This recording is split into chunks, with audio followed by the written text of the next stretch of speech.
all these different traditions at different times have spoken about different aspects of the ultimate reality. Later Buddhism और वेदांत के ultimate reality में फर्क है. वेदांत कहता है कि ब्रह्म है, वही एक ब्रह्म है जो कि सब कुछ बन गया है. एक ब्रह्म इस मल्टीप्लिसिटी में, इस प्लुरलिटी में व्याप्त है. लेटर बुद्धिज्म कहता है कि ऐसा कोई परम सत्य है ही नहीं.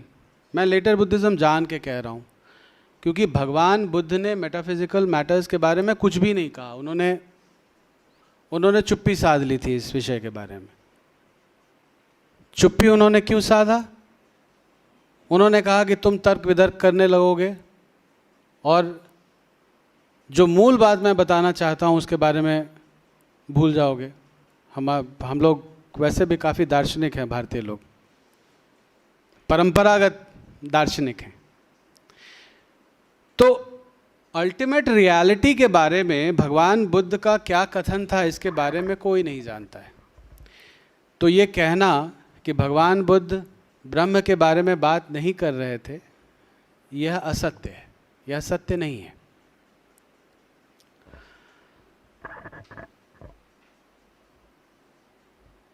जब आप इन दोनों ट्रेडिशंस में सिमिलैरिटीज और डिफरेंसेस को देखेंगे तो आपको बहुत सारी समानताएं दिखेंगी. देयर आर मेनी कन्वर्जेंसेस, और आपको डिफरेंसेस भी दिखेंगी. फिलहाल जो है आप डिफरेंसेस को भूल जाइए, समानता को देखिए. समानता जो है उसमें क्या आता है, उसमें प्लेन्स ऑफ एग्जिस्टेंस आते हैं. इनसे देखिए, इन बातों को बहुत ध्यान से समझना बहुत ज़रूरी है.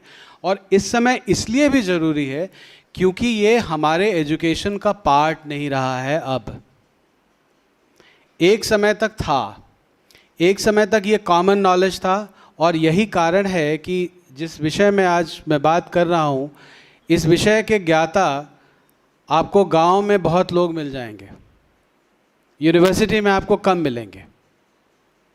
मैं इसमें कंपैरिजन नहीं कर रहा हूँ और यूनिवर्सिटी प्रोफेसर्स का उपहास नहीं उड़ा रहा हूँ. मैं आपको एक जो तथ्य है, जो दिखता है, जो ज़मीन पे दिखता है, उसका वर्णन कर रहा हूँ. तो ये सारे ट्रेडिशंस जो हैं, ये ट्रेडिशंस प्लेन्स ऑफ एग्जिस्टेंस या प्लेन्स ऑफ कॉन्शियसनेस के बारे में बात करते हैं. वेदांत जो है, वेदांत क्या कहता है? वेदांत कहता है कि अन्नमय पुरुष है, प्राणमय पुरुष है, मनोमय पुरुष है, विज्ञानमय पुरुष है, आनंदमय पुरुष है और सच्चिदानंद है. सच्चिदानंद में जो है वो यूनिटी एग्जिस्ट करती है. वहाँ यूनिटी और मल्टीप्लिसिटी में कोई टकराव नहीं है. The multiplicity is one with the oneness. But here, on the terrestrial plane,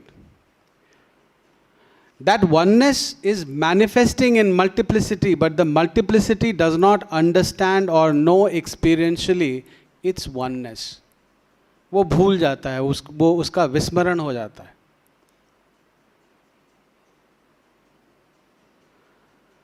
तो अन्नमय पुरुष क्या है? अन्नमय पुरुष जो है वो टेरेस्ट्रियल एग्जिस्टेंस है, आपकी बॉडी है. जब आप अपनी बॉडी की बात करते हैं, जब आप अपने स्किन की बात करते हैं, ये अन्नमय पुरुष है. प्राणमय पुरुष क्या है? आपका जितना इमोशनल कंपोनेंट है आपके एग्जिस्टेंस के, आपके जितने भाव हैं, वो सब प्राणमय पुरुष के पार्ट हैं. मनोमय पुरुष क्या है? मनोमय पुरुष जो है वो माइंड है। मनोमय पुरुष को हमारे वेदांतिक थॉट में, हमारे वेदांत दर्शन में उसको अंतःकरण भी कहा जाता है। अंतःकरण उसको हम क्यों कहते हैं? Inner instrument of perception.